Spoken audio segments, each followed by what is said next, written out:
A sua carteira, passaporte ou até mesmo o som da sua voz e o modo como você anda, tudo isso arquivado. Este é o polêmico plano do governo de criar uma base de dados de vigilância nacional. Mas hoje houve um revés. O poderoso Comitê de Segurança exigiu mais garantias. Renovar documento não é fácil aqui no Brasil, a burocracia é muito grande, a gente sabe, mas já pensou se todos os nossos dados já estivessem num banco de dados oficial e desse para resolver tudo pela internet? Um decreto do presidente Bolsonaro institui o cadastro base do cidadão para regulamentar o compartilhamento de dados entre diferentes órgãos. Além de nome, CPF e data de nascimento, esse decreto prevê também a inclusão de digitais, íris dos olhos, voz e até jeito de andar. Câmera literalmente em todo o espaço público, unidas a uma poderosa tecnologia de reconhecimento facial, monitorando cada um dos cidadãos. Entre o Reich, que preside o Comitê de Segurança no Parlamento da Austrália, e ferrento crítico do sistema totalitário de vigilância chinês, fez com que os planos de governo de criar uma base de dados universal de seus cidadãos retornasse à estaca zero. Uma inovação tecnológica como nunca antes vista foi anunciada ontem nos Estados Unidos. É o chamado computador quântico, uma super máquina que pode transformar a relação do homem com a tecnologia. Jair Bolsonaro aprovou, no apagar das luzes, 2 decretos que criam um estado de vigilância jamais concebido sobre cidadãos brasileiros. Conta pra gente, esse decreto já tá valendo? Já está valendo, vale a partir do momento da publicação, já entrou em vigor.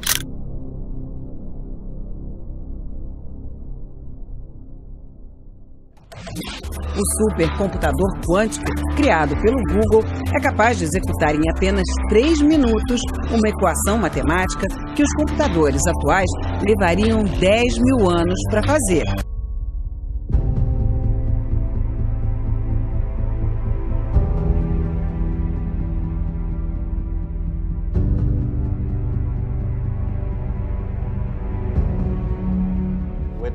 Os investigadores da Google provaram que o computador quântico consegue resolver em segundos uma operação que levaria milhares de anos ao supercomputador mais rápido do mundo. É o que se chama de supremacia quântica. É um passo histórico. Há várias décadas que a aventura quântica desafia o mundo científico e tudo indica que as respostas já estão aí.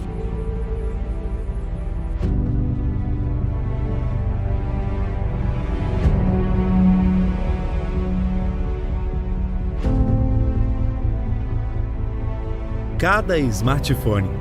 Todos os telefones estão constantemente conectados com a antena de celular mais próxima.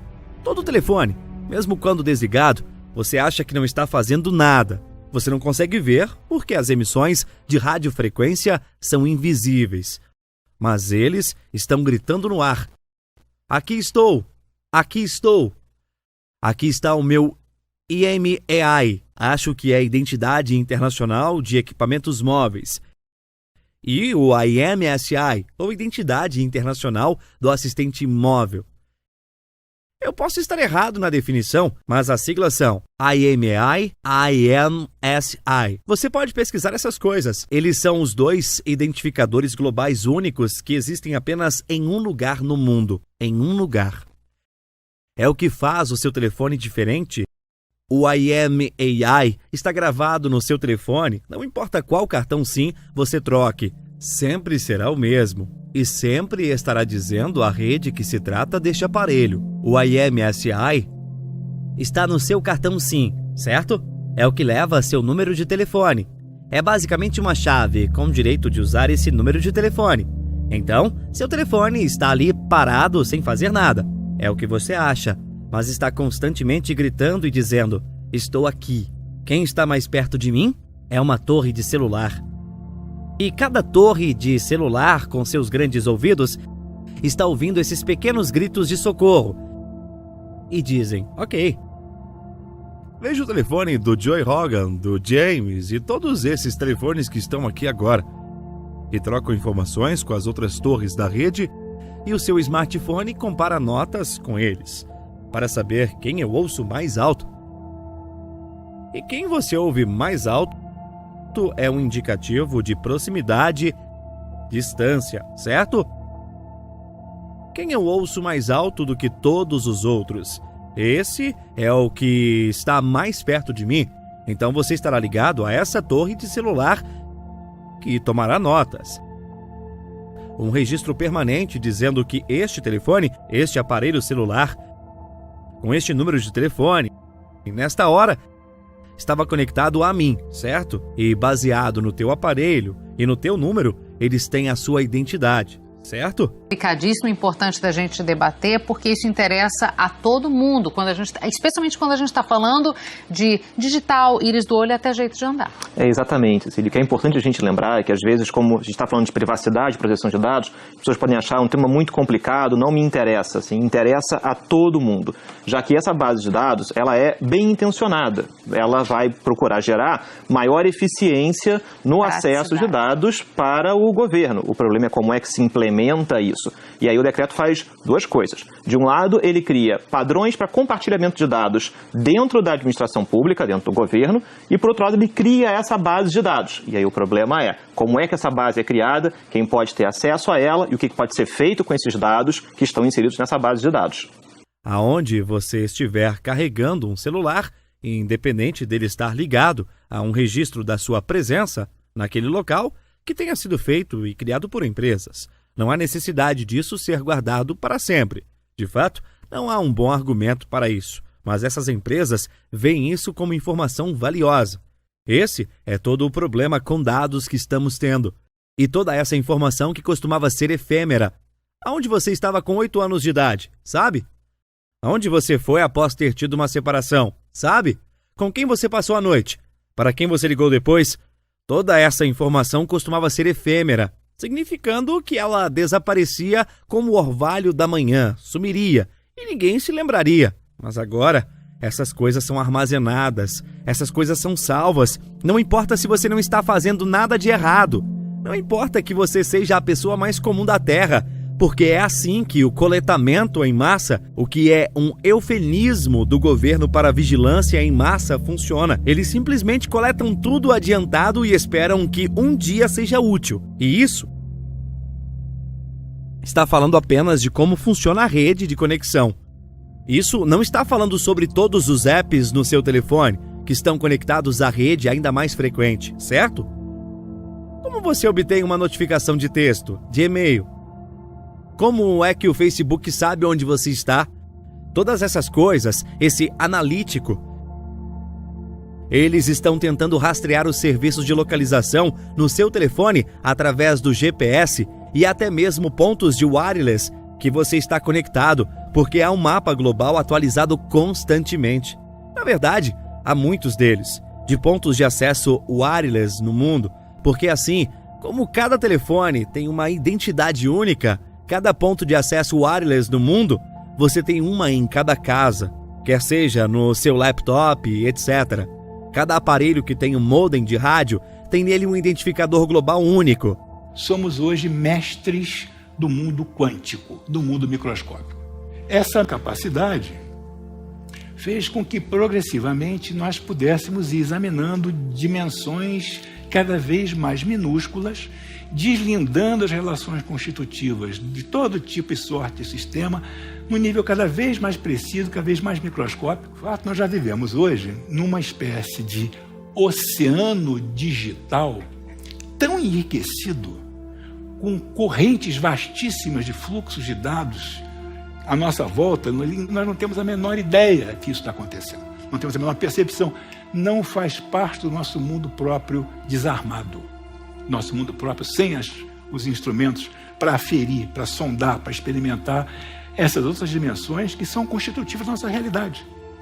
Hoje todos nós dependemos para viver de que o sistema não caia, né? Então vejam, as fronteiras entre o que era humano e o que não era humano, o que era, portanto, inumano, não humano, estão em acelerada dissolução.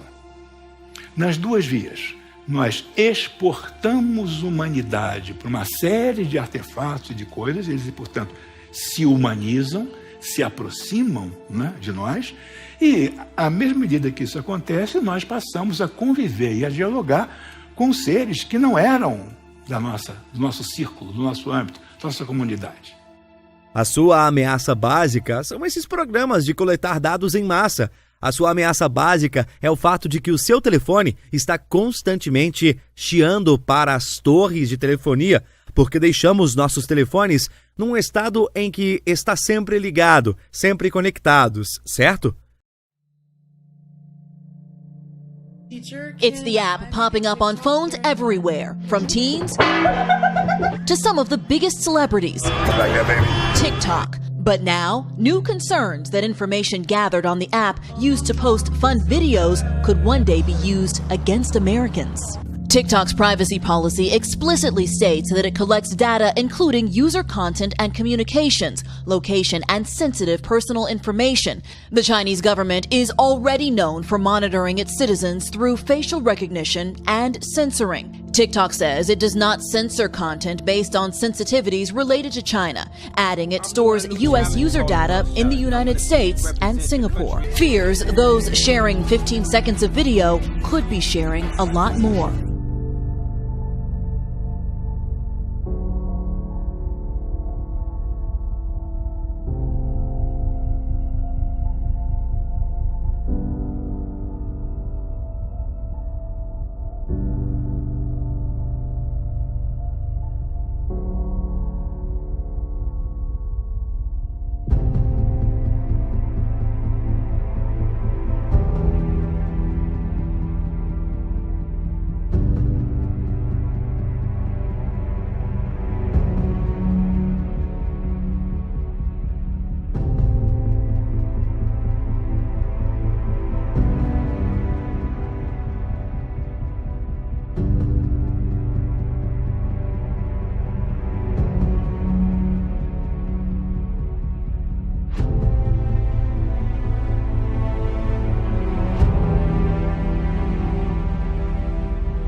E este é o problema com o coletamento de dados hoje. É que há uma indústria construída para manter isso invisível. E o que precisamos fazer é tornar as atividades dos nossos aparelhos, quer seja o computador ou o celular, ou que seja mais visível, e o fato de que lemos história atrás de história, ano após ano, dizendo que todos os seus dados vazaram aqui. Essa empresa está te espiando ali. Essa empresa está manipulando as compras ou os seus resultados de busca. Estão escondendo essas coisas da sua timeline ou que estão te influenciando e te manipulando de todas essas maneiras. Isso acontece como resultado de um único problema, que é desigualdade de informação disponível. Eles podem ver tudo sobre você, tudo o que seus aparelhos estão fazendo e podem fazer o que quiserem com o seu aparelho. Você, por outro lado, é o dono do aparelho. Ou melhor, você paga pelo aparelho. Mas cada vez mais essas corporações são os donos. Esses governos são os donos e cada vez mais vivemos num mundo onde nós fazemos todo o trabalho. Nós pagamos todos os impostos e todos os custos. Isso é escondido de nós intencionalmente, certo? O governo fez a classificação. As empresas, intencionalmente, não falam sobre isso. Elas negam que essas coisas acontecem e dizem que você concordou com isso. Mas você não concordou com nada. Me desculpa, ok? Eles dizem que colocaram esse termo na página de serviço e você clicou. Você clicou no botão que diz, eu concordo. Por que está tentando abrir uma conta? Para falar com seus amigos, para ter instrução de direção, para ter uma conta de e-mail. Você não está tentando concordar com um formulário de 600 páginas, que mesmo que você lesse, não entenderia. E não importa mesmo que você entenda, porque em um dos primeiros parágrafos é dito, este acordo pode ser mudado unilateralmente a qualquer momento, sem o seu consentimento pela companhia. Eles construíram um paradigma legal que se atreve a coletar registros sobre nós, dizendo que não nos pertence. Este é um dos princípios centrais sobre o qual a vigilância em massa da perspectiva do governo dos Estados Unidos seja legal. E você tem de entender que tudo o que falamos hoje, o governo diz que tudo o que fazemos é legal, certo? E para eles está tudo ótimo. A nossa perspectiva como público deveria ser: esse na verdade é o problema, porque isso não está certo. O escândalo não é como eles estão transgredindo a lei. O escândalo é que eles não precisam transgredir a lei. Kevin Kelly, o filósofo da tecnologia, ele diz que ao longo do século XX, a tecnologia teve duas tendências marcantes. A primeira foi a miniaturização dos componentes. Ou seja, devido a essa capacidade crescente de intervir em nível molecular, nível atômico, etc., eletrônico, você foi sendo capaz de resumir, de condensar componentes de tal maneira que esses componentes se tornam cada vez menores. Quando você condensa os componentes e torna o dispositivo portátil, você aumenta a portabilidade, você também aumenta a individualização do uso. Ao invés de ter a televisão que a família vê depois do jantar, cada um tem sua televisão. Cada um tem seu computador, cada um tem o seu. Para individualizar o uso, tem que multiplicar a produção. Isso significa que cada vez mais nós nos envolvemos num ambiente tecnicamente enriquecido. E esse mundo, então, diz o Kelly, a segunda grande tendência é os objetos técnicos se aproximarem de nós, se tornarem cada vez mais próximos, mais íntimos, e, eventualmente, eles passarem a coexistir muito próximo ao nosso corpo. Imagina carregar no seu bolso uma vitrola, um rádio, uma televisão, uma máquina fotográfica. Então, os objetos se aproximam de nós. Qual é a tendência? Ora, se nós hoje somos capazes de intervir lá no nível microscópico da constituição dos componentes eletrônicos dos artefatos, se nós somos capazes de intervir no nível microscópico dos componentes celulares de cada organismo, das proteínas, dos DNAs, não sei o quê, é natural a previsão de que, eventualmente, esses dois tipos de intervenção produzirão um híbrido. Ninguém tem direito à privacidade de nada que é mantido por uma empresa. E enquanto eles façam isso, as companhias serão extremamente poderosas e serão muito abusivas. Isso é algo que as pessoas não entendem. Eles pensam que é o coletamento de dados, eles estão explorando os dados, mas esses dados são sobre vidas humanas, são dados sobre pessoas, esses registros é sobre você. Não são dados que estão sendo explorados, são pessoas que estão sendo exploradas. Esses dados que estão sendo manipulados, é você que está sendo manipulado.